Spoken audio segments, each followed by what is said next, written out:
আল্লাহ, আজকে এই দানের উসিলায় আমার চাকরিটা তুমি মিলাইয়া দাও।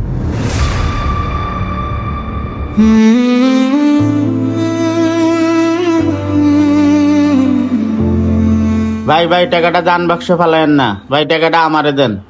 আল্লাহ আপনারে ভালো করবো ভাই। ভাই টাকাটা দান বাক্সে ফেলাই দিলেন, টাকাটা আমারে দিলেও পারতেন ভাই। ভাই আমি তো মানত করছি যে মসজিদের দান বাক্সে ফালাই দিন, তাই আর কি ফালাই দিলাম। ভাই আপনি যেই নিয়তে দান বাক্সে ফালাইছেন ওই নিয়তে আমারে দিতেন, আল্লাহ আপনার মনের আশা পূরণ করতো। ভাই আপনি কিভাবে বুঝলেন যে আপনারা দিলে আমার মনের ইচ্ছা পূরণ হইব? ভাই আমি না জানি না কইছি, দান বাক্স টাকা ফালাইলে আল্লাহ মনের আশা পূর্ণ করে।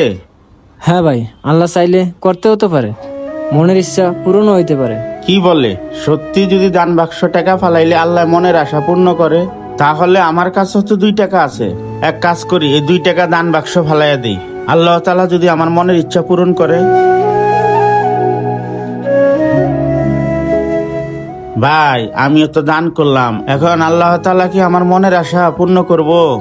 ভাই আল্লাহ তো সবার মনের ইচ্ছাই পূরণ করে, চাইলে আল্লাহ তাআলা আপনার ইচ্ছাও পূরণ করতে পারে। কিন্তু আমি কি জানতে পারি ভাই আপনার মনের ইচ্ছা কি? ভাই আমার তেমন কোনো ইচ্ছা নাই, আমার খালি একটাই ইচ্ছা, আমি যেন একবেলা পেট ভইরা ভাত খাইতে পারি। আচ্ছা ঠিক আছে ভাই, আপনি থাকেন, আমি যাই। ভাই শোনেন, আপনি চাইলে আপনার মনের ইচ্ছা আমি পূরণ করতে পারি। কি বলেন ভাই, কেমনে? ওই যে ভাই বললেন না আপনার ইচ্ছা পেট ভরে একবেলা ভাত খাইবেন, আমি আপনারে পেট ভরে একবেলা ভাত খাওয়াইতে পারি। আপনি আমার সাথে আসেন।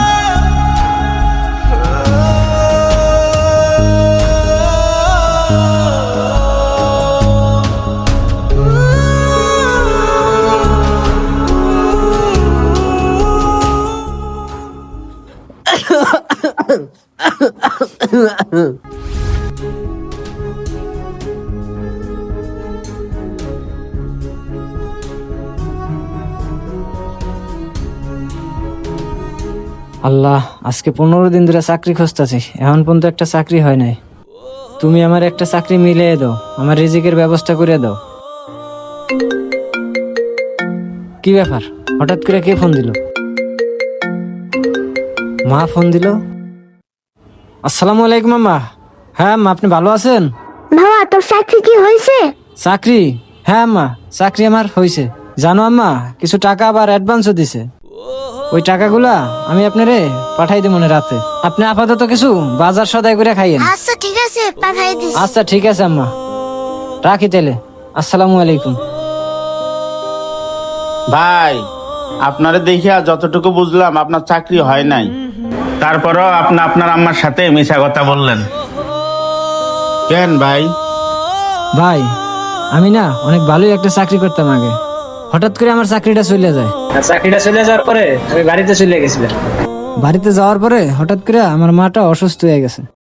চিন্তা করলাম বাড়িতে বসে না থেকে আবার ঢাকা যাই, দেখি একটা চাকরি বাকরি পাই কিনা। তাই আজকে 15 দিন হলো ঢাকা এলাম, চাকরি বাকরি এখনো হইতেছে না। ভাই এই পর্যন্ত 4-5 জায়গায় ইন্টারভিউ দিছি, আমার কাগজপাতি সবই ঠিক আছে, কিন্তু আমার চাকরি হয় না। ভাই যেইখানে গেছি চাকরির জন্য সেইখানেই ঘুষ চাই, ঘুষ দিতে পারি না দেখে আমার চাকরিটা আর হয় নাই। ভাই আজকেও সকালে এক জায়গায় ইন্টারভিউ দিয়ে আসছে, ওনারা আমারে বলছে পরে জানাইবো। ভাই আপনি কোনো চিন্তা করেন না, আমার মনে হয় আপনার এই চাকরিটা হবে। হ ভাই, আল্লাহ চাইলে হইতে পারে।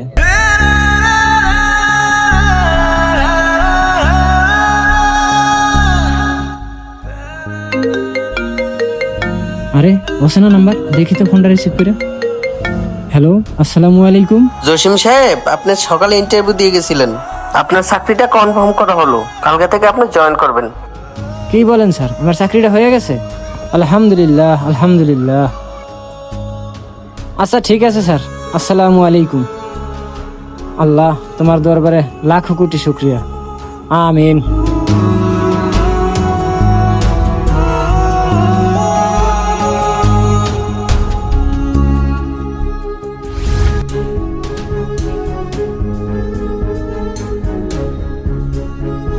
স্যার এই যে আপনার টিস্যু। স্যার আমি বলছিলাম না, এবার আমার কথা বিশ্বাস হইলো? আরে স্যার আপনি? স্যার ওনাকে আপনি স্যার বললেন যে? কিছুই তো বুঝলাম না।